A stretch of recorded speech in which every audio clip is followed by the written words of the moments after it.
Baik, di sini kakak akan menjelaskan kembali materi seputaran Bimbel 2 kita. Baik, kita langsung ke soal. Soal nomor 1 itu diketahui FC-nya. FC-nya sama dengan 3 juta. Kemudian P harganya sebesar 4.000. Untuk FC-nya sama dengan 20%. Kemudian ditanya yang A, yaitu fungsi penerimaan dan fungsi biaya. Nah, untuk rumus fungsi penerimaan itu menggunakan rumus TR sama dengan P kali Q. Nah, untuk P-nya itu di soal udah diketahui yaitu 4.000. Kemudian untuk Q-nya belum diketahui, maka kita akan tetap menulis Q. Maka untuk TR-nya sama dengan 4.000 Q. Selanjutnya yaitu untuk rumus fungsi biaya total. Untuk fungsi biaya total itu menggunakan rumus TC sama dengan FC ditambah VC. VC-nya itu di soal sebesar 3 juta.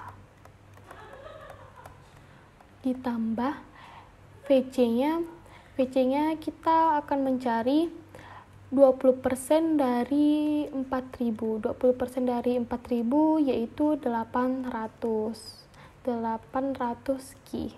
Ingat ya, ini 20% dari 4.000 yaitu sebesar 800 Q. Maka VC-nya kita tulis yaitu 800 Q. Nah, kita udah dapat nih untuk fungsi biaya totalnya. Selanjutnya yaitu soal bagian B. Untuk B-nya itu yang ditanyakan jumlah barang yang diproduksi agar dalam posisi BEP. Nah, ini menggunakan rumus TR sama dengan TC. Untuk TR-nya itu kan udah diketahui yaitu sebesar 4.000 Q. Dan TC-nya juga udah diketahui sebesar 3 juta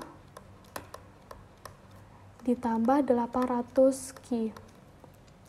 Maka 4 juta kita turunkan ke bawah, 800-nya kita pindah ruas ke kiri, maka dari yang positif pindah ruas akan menjadi negatif, maka 4.000 Q dikurang 800 Q sama dengan 3 juta. 4.000 Q dikurang 800 Q yaitu 3.200 Q sama dengan 3 juta. Nah, Q-nya sama dengan 3 juta dibagi 3.200 Q.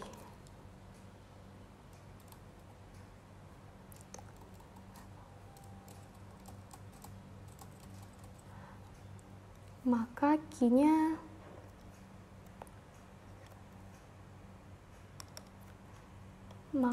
sama dengan 937,5. Jadi, jumlah barang yang diproduksi agar posisi BEP yaitu 937,5. Selanjutnya, untuk bagian C, untuk menggambar kurvanya. Selanjutnya untuk kurvanya, untuk kurva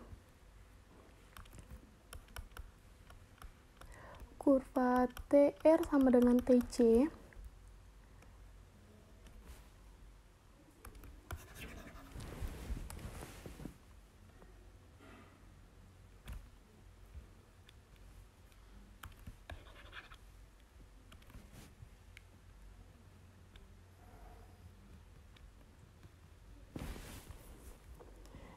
Untuk Q, ini kita tulis P kali Q. P-nya tuh kan di soal udah diketahui yaitu 4.000. Nah, Q-nya tuh udah diketahui juga yaitu 937,5. Maka hasilnya yaitu 4.000 4.000 dikali 937,5 yaitu 3.750.000.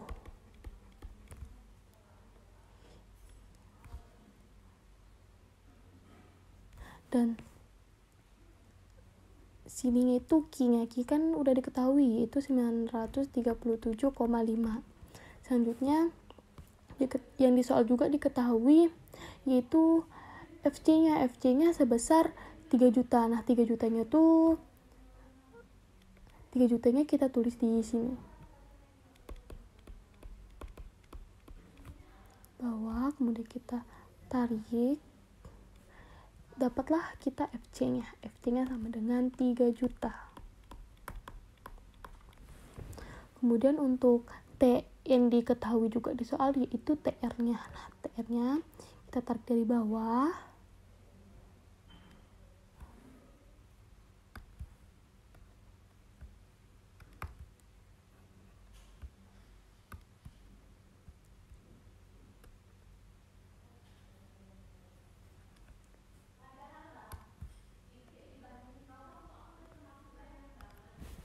Di sini TR-nya sama dengan 4.000 dikali Q. Kemudian sini kita tarik untuk TC-nya. TC-nya sama dengan 3 juta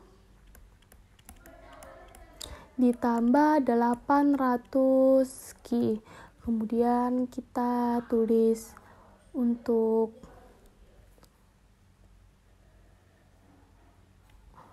FC-nya, untuk VC-nya, untuk VC-nya kita tarik dari bawah. Nah, kemudian kita dapat VC-nya. VC-nya di soal yaitu 20%. 20% 4.000 dari 20% yaitu 800 Q. Ini untuk jawaban bagian C-nya.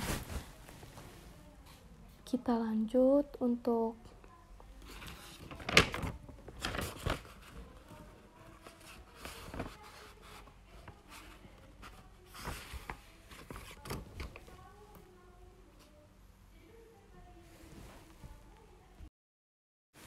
kita lanjut untuk soal nomor 2. Soal nomor 2 itu diketahui PD-nya. PD-nya sama dengan 50 dikurang 2Q, kemudian PS-nya sama dengan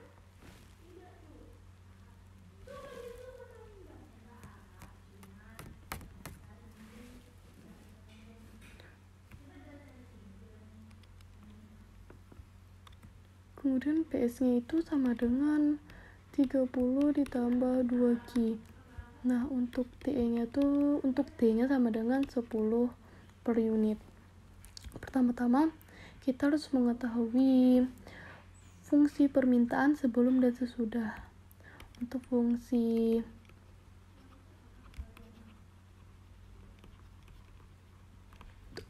permintaan sebelum dan sesudahnya yaitu PD atau P sama dengan 50 dikurang 2Q. Perlu diingat untuk fungsi permintaan sebelum dan sesudah pajaknya itu dia tetap. Nah, selanjutnya kita akan mencari fungsi penawaran sebelum pajaknya. Fungsi penawaran sebelum adanya pajak yaitu PS atau di soal PS sama dengan 30 ditambah 2Q.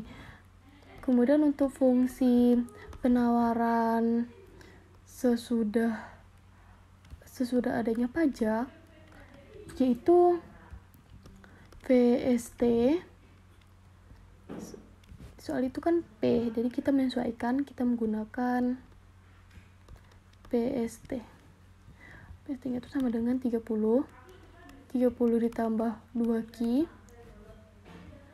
berarti sama dengan 30 ditambah 2Q ditambah 10, berarti sama dengan 40 ditambah 2Q.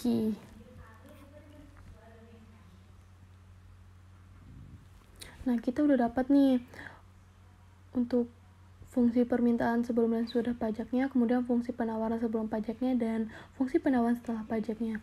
Yang di A itu ditanyakan yaitu keseimbangan sebelum pajak dan keseimbangan setelah pajak. Nah, untuk keseimbangan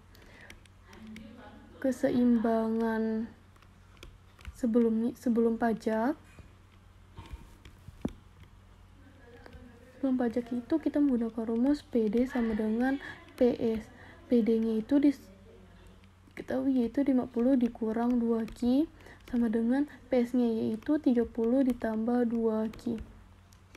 50 dikurang 30, kita pindah ruas ini, kemudian sama dengan 20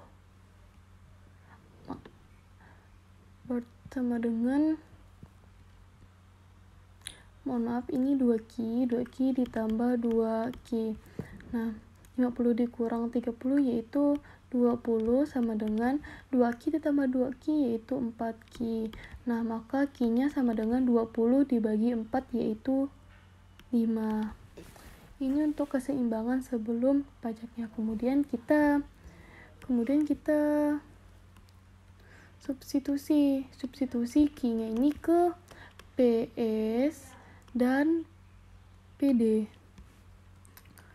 PS-nya itu kan sama dengan 20 ditambah 2Q.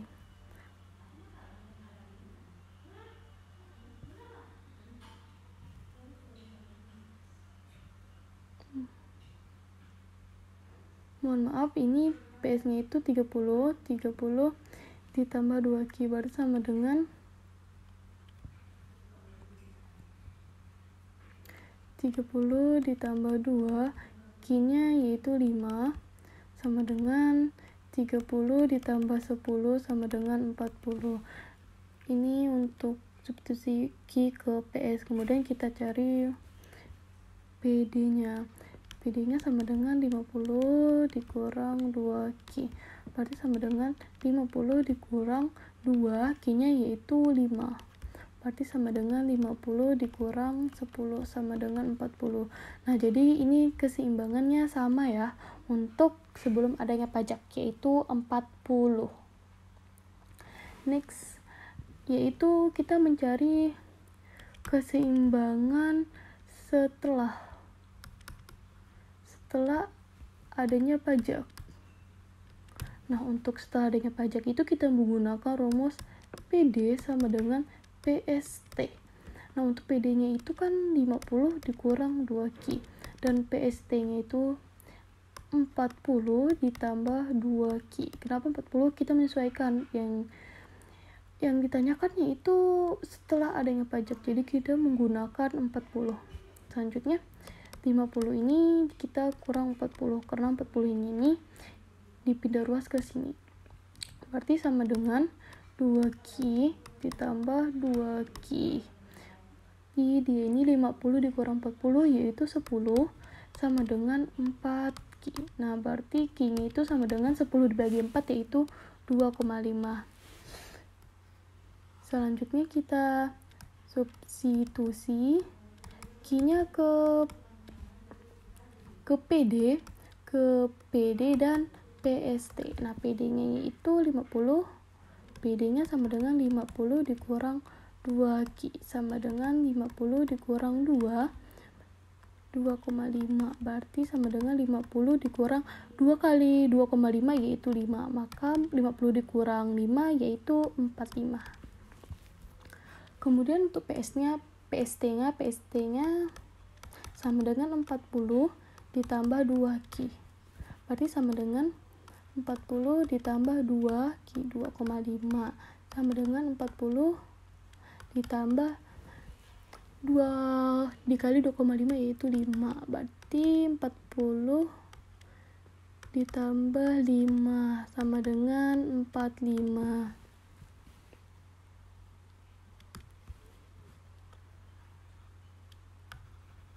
maaf, ini bukan dalam kurung ya, berarti ini 5. Jadi dia ini seimbang. Keseimbangan setelah adanya pajak yaitu sebesar 45.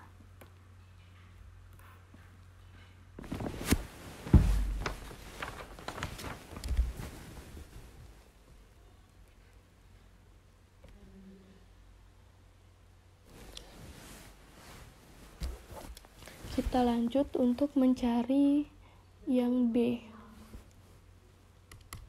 Untuk yang B-nya itu besarnya pajak yang ditanggung konsumen maupun produsen. Nah, untuk besarnya pajak yang ditanggung konsumen, yaitu kita tinggal masukin 45 dikurang 40, berarti sama dengan 5.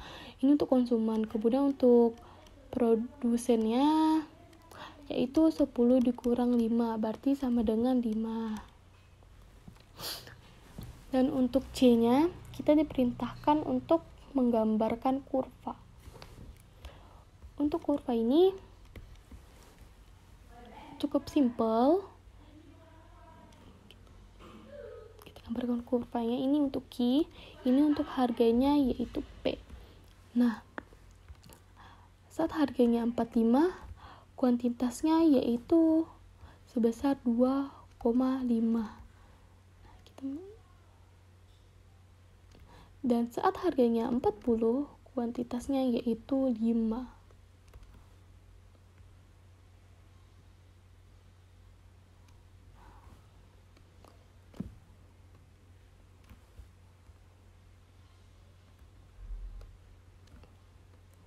Bikin garis.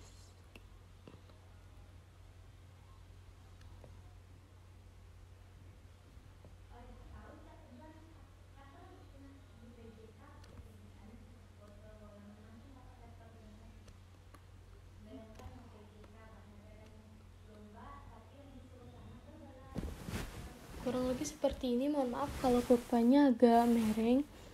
Kakak harap kalian bisa memahami kurva yang kakak gambarkan ini. Sekian dari kakak.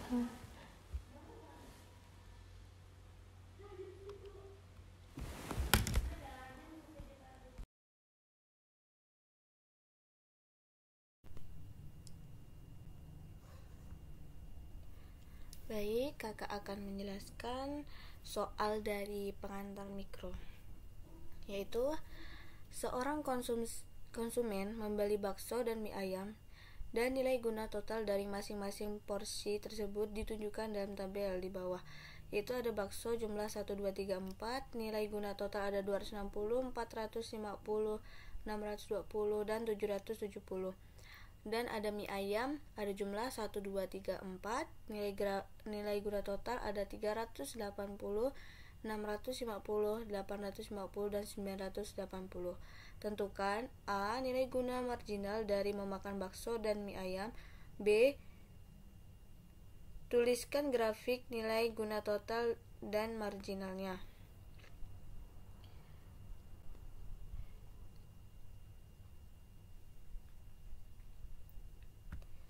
Baik, kita buat yang pertama ada bakso. A. Bakso. Kita buat tabelnya. Jumlah, ada nilai guna total,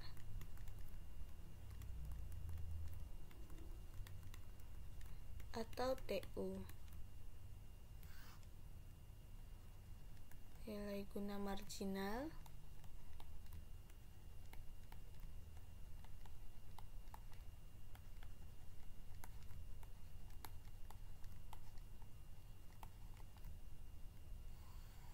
kita masukkan terlebih dahulu. Jumlahnya ada 1, 2, 3, dan 4. Nilai guna totalnya ada 260, 450, 620, dan 770. Nah, kakak akan memberikan rumus untuk mencari MU, yaitu ada delta TU dibagi delta Q. Delta TU itu ada rumusnya, TU2 dikurang TU1. Sedangkan delta Q ada Q2 dikurang Q1. Nah, kita masukkan. Tadi ada TU1 nya 260, TU1 nya itu ada 0, delta Q2 nya ada 1, Q1 ada 0, sama dengan 260 dibagi 1, hasilnya 260. Lanjut, yang kedua, delta TU dibagi delta Q. TU2 dikurang TU1 dibagi Q2 dikurang Q1 sama dengan 450 dikurang 260. Q2 nya tadi ada 2, Q1 nya ada 1, sama dengan 190 dibagi 1 sama dengan 190. Lanjut, yang tabel ketiga, ada delta TU dibagi delta Q sama dengan TU2 dikurang TU1 dibagi Q2 dikurang Q1 sama dengan 620 dikurang 450 dibagi 3 dikurang 2 sama dengan 170 dibagi 1 sama dengan 170. Selanjutnya ada yang keempat, itu ada delta TU dibagi delta Q. Kita masukkan lagi rumusnya, TU2 dikurang TU1 dibagi Q2 dikurang Q1 sama dengan 770 dikurang 620 dibagi 4 dikurang 3 sama dengan 150 dibagi 1 sama dengan 150. Nah, kan kita udah mendapatkan hasilnya, kita masukkan ke dalam tabelnya. Yang pertama tadi ada berapa? Tadi ada 0, kita bisa tulis strip saja. Lanjut, yang 450 ada 190, ada 170 dan 150. Nah, ini untuk yang bakso. Selanjutnya kita buat yang mie ayam. Kita buat jumlah nilai guna total atau TU, dan ada nilai guna marginal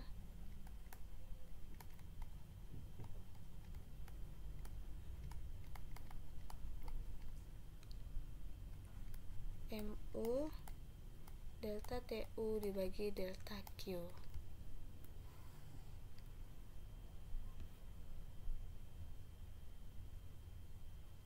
Nah, tadi kan kita udah tahu caranya tuh, kita hitung lagi.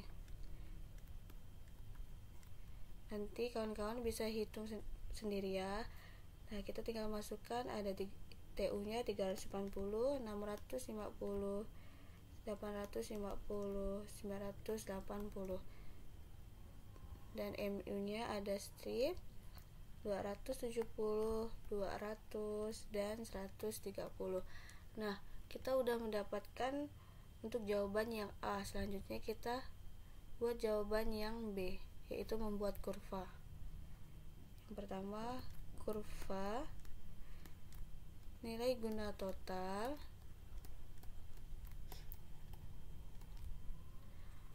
dan marginal bakso.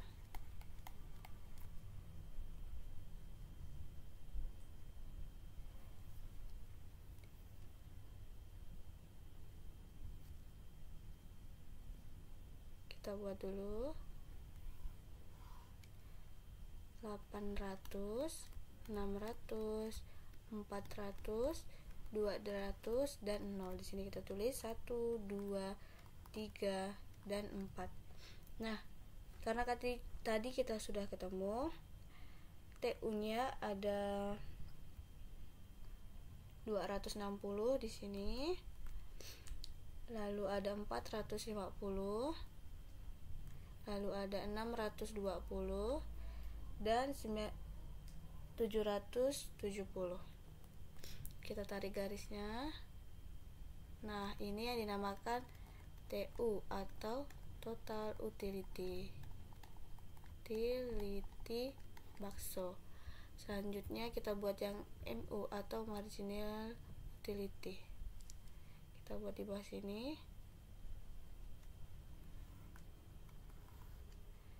Ada 800, 600, 400, dan 200. Di sini ada 0, 1, 2, 3, dan 4. Nah, MU-nya tadi karena 260 itu ada strip, jadi kita lanjut yang ke 450 itu ada 150. Berarti di sini 150. Lanjut ada 170 MU-nya, lalu ada 150. Nah, kita tinggal tarik garisnya. Nah, ini yang dinamakan MU atau marginal utility. Nah, ini kita sudah dapat yang bakso, kurva bakso. Selanjutnya kita buat yang kurva mie ayam. Kurva nilai guna total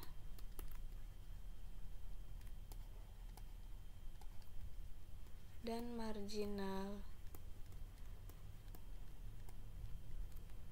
mie ayam.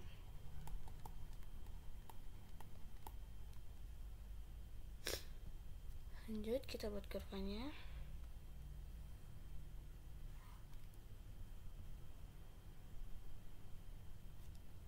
Kita buat dari 1000, 800, 600, 400, dan 200. Ini ada 0, 1, 2, 3, dan 4.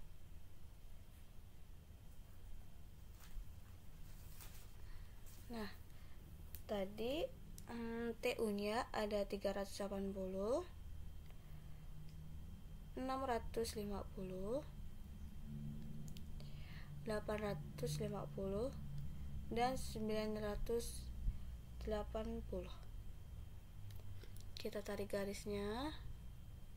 Nah, ini adalah TU, yaitu total utility atau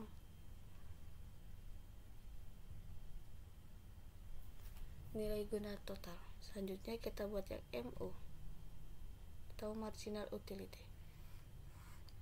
Sini kita tulis 1000, 800, 600, 400, 200.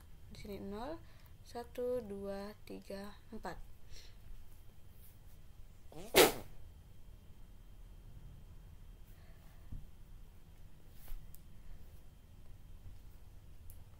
Selanjutnya, nah karena di TU 390 itu ada 0, jadi kita lanjut ke yang 650, itu ada 270 di sini. Lanjut ada 200 dan selanjutnya ada 130. Kita tarik garis. Nah, ini adalah MU dari mie ayam atau marginal utility. Nah, kita sudah dapat jawabannya dari kurva mie ayam.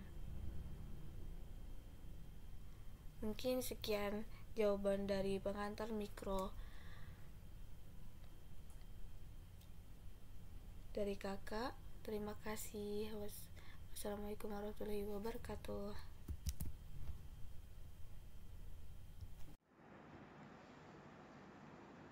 Oke, di sini kakak akan menjelaskan tentang pengantar ekonomi mikro, yaitu materi persamaan garis anggaran atau budget line. Nah, kita lihat di soal. Seorang konsumen menyediakan anggaran sebesar 90.000 untuk membeli barang X atau makanan dan Y pakaian. Harga barang X yaitu sebesar 6.000 per unit dan harga barang Y sebesar 9.000. Pertanyaannya, berapakah unit X dan Y dapat dibeli dengan anggaran tersebut? Oke. Kita tulis saja diketahuinya. Diketahui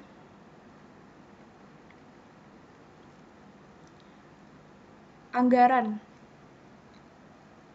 Anggaran berarti M sama dengan tadi sebesar 90.000. Lalu harga barang X kita lambangkan menjadi PX. Karena P itu adalah harga dan X ini barangnya. Harga barang X. Jadi harga barang X sebesar 6.000. Dan begitu juga dengan harga barang Y atau PY sama dengan 9.000. Oke. Nah, M ini tadi adalah anggaran yang disediakan oleh konsumen. Lalu, untuk menghitung besarnya unit X dan Y, kita masukkan dulu persamaan garis anggaran. Nah, di sini persamaan garis anggaran yaitu PX sama dikali X ditambah PY dikali Y sama dengan M. Nah, ini merupakan persamaan garis anggaran. Lalu kita masukkan PX-nya. PX-nya berapa tadi? 6.000. 6.000. X-nya, karena X-nya belum ditemukan besarnya berapa, jadi kita masukkan saja menjadi 6.000X. Atau istilahnya 6.000 dikali X. Begitu juga dengan PY. PY yang kita masukkan 9.000. Y-nya belum kita tentukan, jadi 9.000Y.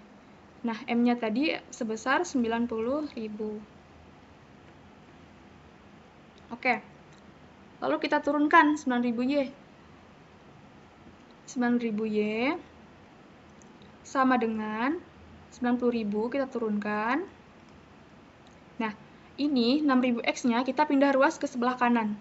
Yang tadinya positif menjadi negatif. Jadi min 6.000X. Oke.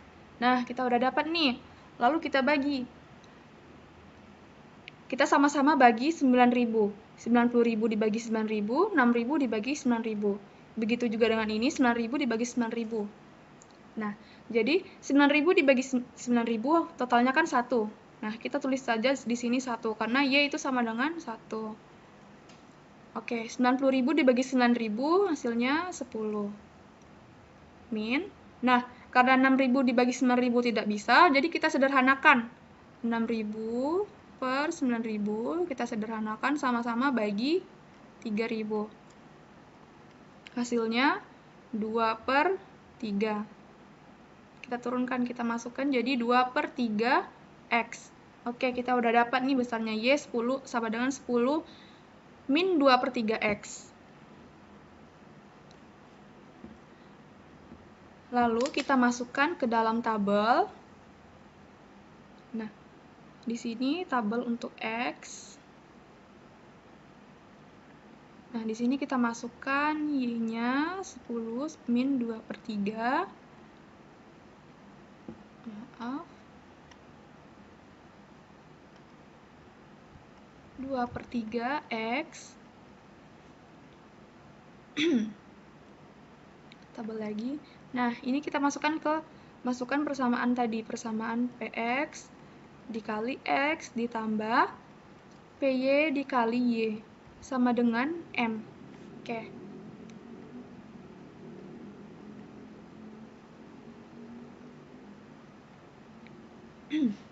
Nah, untuk mengetahui besarnya X, kita mulai dari angka 0. 0. Oke. Nah, kalau sudah, kita lanjut dari kelipatan 3. Kita melihat ininya. Nah, kita lihat ininya, jadi mulai dari 3.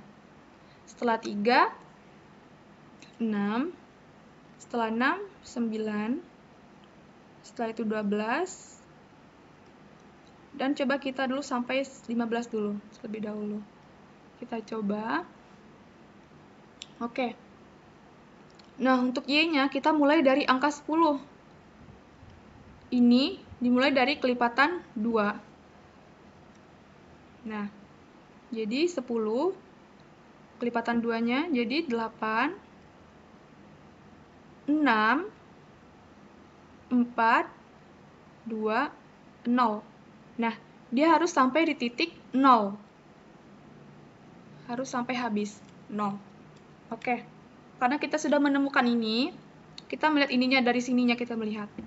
Lalu kita substitusikan ke persamaan garis anggaran tadi. PX-nya tadi sebesar 6.000. 6.000. Nah, karena X-nya kita udah menemukan besarnya adalah sebesar 0, kita masukkan dalam kurung 0, ditambah PY-nya tadi 9.000, Y-nya sebesar 10. Nah, kalau kita hitung, 6.000 dikali 0 sama dengan 0, ditambah 9.000 dikali 10 sama dengan 90.000.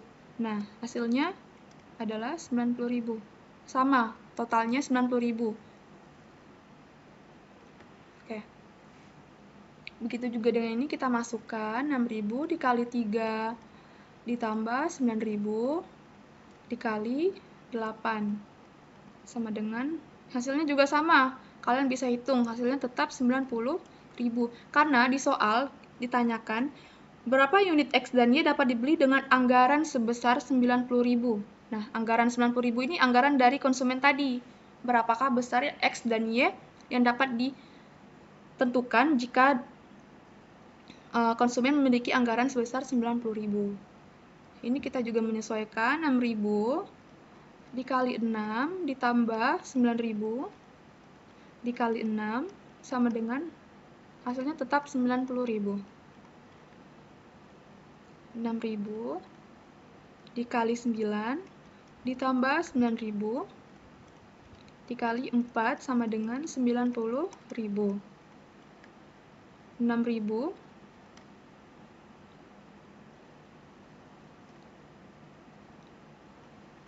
dikali 12 ditambah 9.000 dikali 2 sama dengan 90.000. 6.000 dikali 15 ditambah 9.000 dikali 0. Hasilnya tetap sama 90.000. Nah, kalian menyesuaikan. X-nya berapa tadi? 0, masukkan 0. Y-nya 10, masukkan 10. Begitu juga dengan 3, misalkan X-nya 3, masukkan 3. Y-nya 8, masukkan 8. Hasilnya tetap sama, yaitu sebesar 90.000. Nah, jadi berapakah unit X dan Y dapat dibeli dengan anggaran tersebut? Nah, jadi ini besarnya X dan Y yang dapat dibeli dengan harga sebesar 90.000. Oke.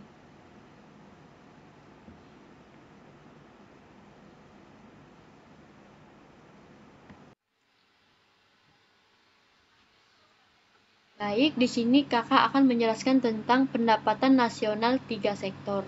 Nah, jadi pertanyaannya itu adalah, misalkan dalam suatu perekonomian berlaku keadaan seperti yang dinyatakan di bawah. Untuk fungsi konsumsinya itu ada 200 ditambah 0,75 Y, untuk pengeluaran pemerintah itu ada 500, untuk investasinya itu ada 300. Nah, jadi yang kita cari itu adalah hitunglah pendapatan nasional keseimbangan.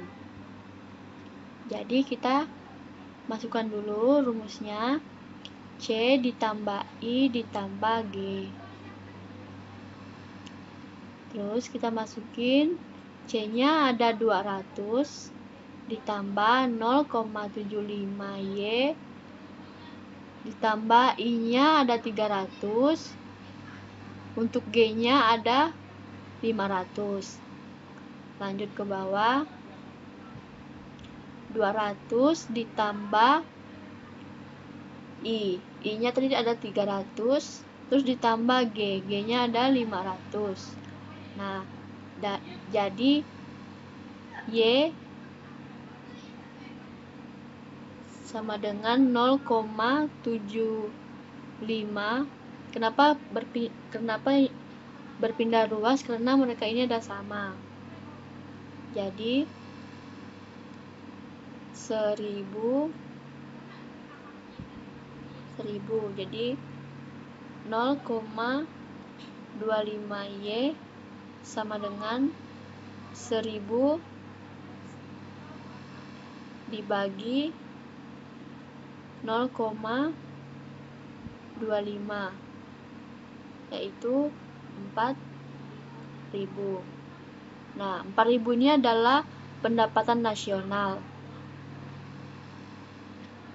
Lanjut, kita mencarilah fungsi konsumsi sebelum adanya investasi. Nah, jadi kita masukkan lagi C 200 ditambah 0,75 Y ditambah 500.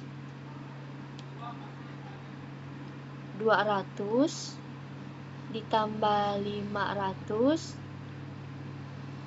ditambah 0,75, kita masukkan tadi pendapatan nasionalnya itu ada 4.000.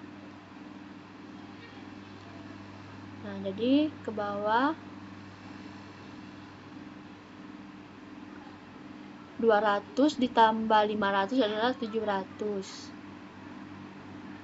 Nah, terus 0,75 dikali 4.000 itu adalah 3.000.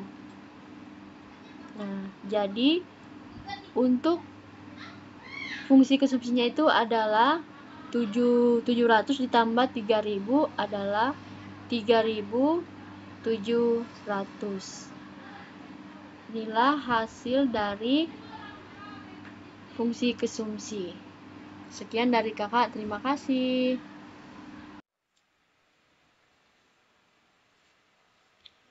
Di sini kakak akan menjelaskan mengenai pengantar ekonomi makro, yaitu materi IHK dan inflasi. IHK dan inflasi. Eko makro. Nah, kita lihat di soal. Berikut merupakan total belanja dari 3 jenis barang di setiap tahunnya. Untuk beras 2011 itu, untuk 2011 itu ada 26.000, untuk 2012 itu ada 31.000, untuk 2013 itu ada 35.500. Nah, pertanyaannya, hitunglah IHK pada tahun 2012 dengan tahun dasar di 2011. Lalu, hitunglah besarnya tingkat inflasi pada tahun 2013 dan 2012. Sebelum masukin dalam rumus, kita perlu rumus ini, rumus IHK. Berikut adalah rumus IHK. Total belanja tahun ini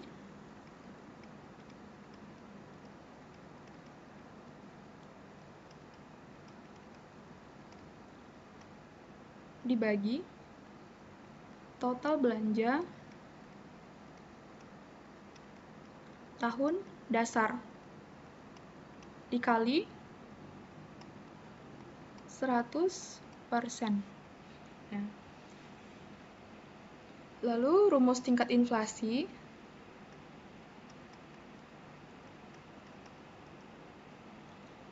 IHK tahun ini dikurang IHK tahun lalu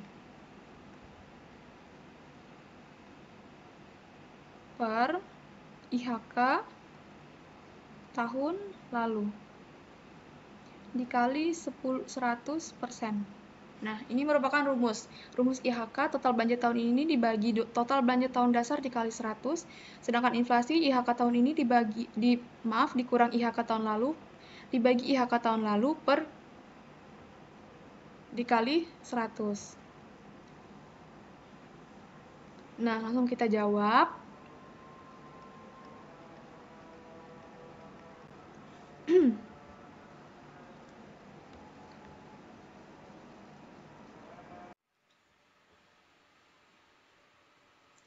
Di soal itu menanyakan hitunglah IHK pada tahun 2012 dengan tahun dasar.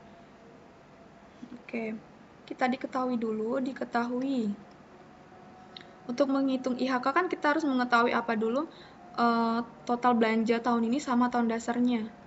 Nah, kakak singkat total belanja jadi TB ya. TB tahun ini itu maksudnya tahun 2012 dengan tahun dasar yaitu 2011. Berarti total belanja tahun ini itu tahun 2012. Sebesar berapa tadi? 2012 totalnya sebesar 31.000. Sedangkan total belanja tahun 2011 yang sebagai tahun dasarnya itu sebesar 26.000. Oke. Nah, kita masukkan ke rumus IHK tadi. Kita kan ditanyakan IHK tahun 2012. Nah, rumusnya total belanja tahun ini dibagi total belanja tahun dasar. Berarti kita masukkan total belanja tahun 2012 sebagai tahun ini tadi 31.000 per tahun dasarnya kan 2011. Ingat tahun dasarnya adalah 2011. 26.000 dikali 100%. Nah, kita hitung 31.000 dibagi 26.000 dikali 100%. Itu hasilnya adalah 119.000,23%. Nah, jadi besarnya IHK pada tahun 2012 sebesar 119,23%. Oke, udah kita dapat nih IHK-nya. Lalu pertanyaan yang kedua itu disuruh menghitung tingkat inflasi. Nah, rumus inflasi tadi kan IHK tahun ini dibagi IHK tahun lalu. Berarti kita harus mencari IHK-nya dulu, baru kita menghitung rumus tingkat inflasi. Nah, di soal IHK tahun ini yaitu tahun 2013, sedangkan tahun lalunya itu 2012. Karena kita ngebayangkan, tahun 2013 itu tahun sesudah dari 2012. Berarti tahun 2012 adalah IHK berarti 2012 adalah total belanja dari tahun lalu. Nah, kita hitung dulu satu persatu. IHK 2013 dulu. 2013. Rumusnya tadi total belanja tahun ini 2013, total belanjanya itu sebesar 35.500.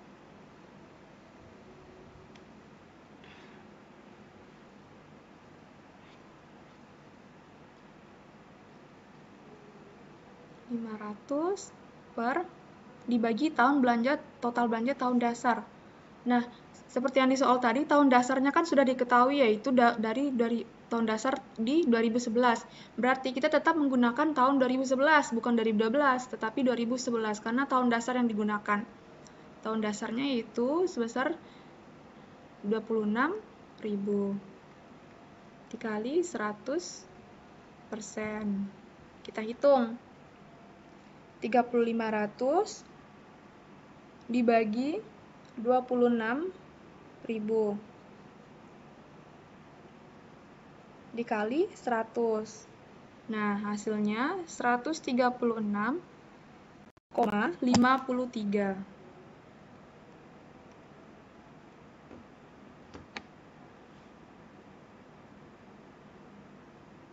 Oke. Lanjut ke IHK tahun 2012. Oh ya, IHK 2012 tadi kan kita udah dapat nih, yaitu sebesar 119,23%. Berarti kita tidak perlu dihitung lagi. Langsung saja kita hitung tingkat inflasinya. Nah, hitung tingkat inflasi tadi kan IHK tahun ini dikurang IHK tahun lalu. Tahun ininya tadi 2013, berarti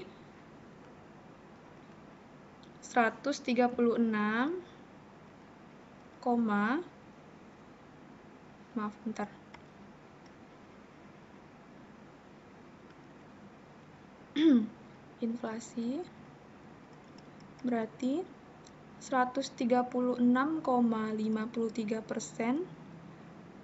dikurang 119,23% dibagi 119,23%. Nah, kita hitung. Dikali 100%. Nah, kita hitung. 136,53 dikurang 119,23 dibagi 119,23 dikali 100. Hasilnya yaitu 14,50%. Nah, jadi besarnya tingkat inflasi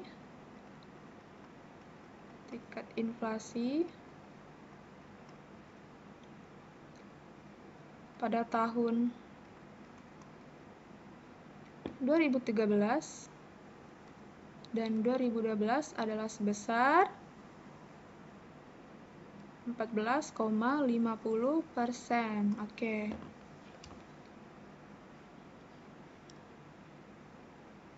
Jadi kita dapat dihitung